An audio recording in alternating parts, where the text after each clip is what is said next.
Atari purchased a retro game specialist. Chrome has a new option to move around the address bar. And Apple decided to finally kill off the 13-inch Touch Bar MacBook Pro. It's Wednesday, November 1st, and this is Engadgets Today, the latest tech news with a touch of tranquility for your morning.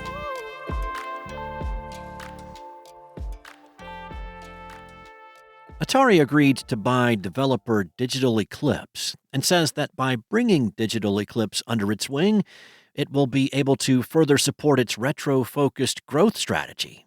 Over the last several years, Digital Eclipse has become well known for its expertise in remastering older titles and releasing them as collections, such as Teenage Mutant Ninja Turtles, the Cowabunga Collection, Disney Classic Games, Aladdin and the Lion King, and the SNK's 40th Anniversary Collection are among its more notable projects.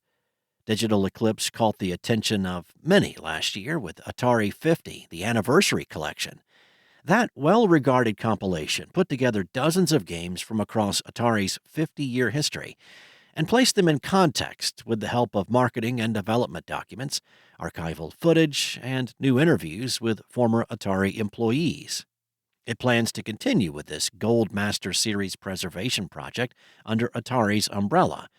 It will still have the ability to work with third-party developers and publishers, and there are several non-Atari projects in the works that it has yet to announce. Atari seems to be on a mission to become a powerhouse in retro gaming and game preservation. It also bought Night Dive Studios, a developer that specializes in remasters, and Atari Age, a community and news site that focuses on Atari. In addition, Atari has been snapping up many gaming franchises from the 1980s and 90s. Google's new feature for Chrome on iOS doesn't massively change the browser, but it could be helpful if you find having to stretch your fingers to reach the address bar disruptive to your workflow. The company has rolled out the ability to move the browser's address bar to the bottom of the screen from the top and to put it back to its original location if you want. MacRumors contributing writer Steve Moser spotted the feature in the test flight version of Chrome for iOS back in August. But now it's making its way to the public version of the browser for the mobile platform. The idea is to make it easier to reach the address bar with your thumbs, like you could on Safari and Opera on mobile, which both allow you to relocate the element on your screen. All you have to do is long press on the URL bar and then choose Move Address Bar to Bottom in the options that pop up. You could do the same thing to move it back to the top of the screen, though you could also find the new feature in the Settings menu. We asked Google if the feature is also coming to Android devices, and we'll let you know when we hear back. The company tested a Chrome home interface that had the URL bar at the bottom way back in 2019, but it didn't make its way out of the experimental phase. Apple's Scary Fest event was an unexpected but welcome treat for Mac fans this season, and in true Halloween slasher movie fashion, Apple has officially ended the life of one of its most controversial laptops, the 13-inch MacBook Pro. For years, this model was an absolute star with its pro-level specs and impressive build quality.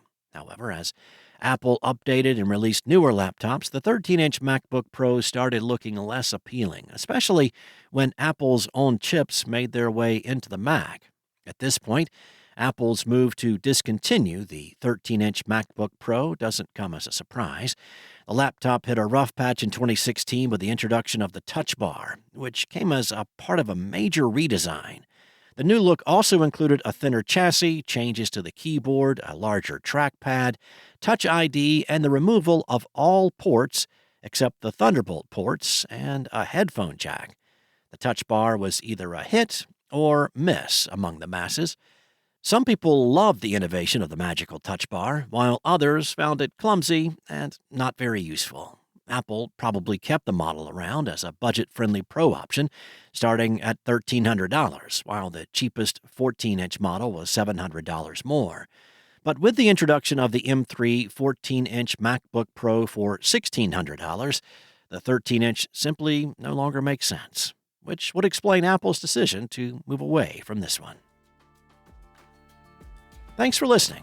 If you have a moment, rate and subscribe wherever you listen. Today's show featured journalism by Engadget contributors Stephanie Barnes, Chris Holt, and Mariella Moon, and was produced by Spoken Layer. Enjoy your day, and as a reminder, you can listen to The Future later today on Engadget Tomorrow.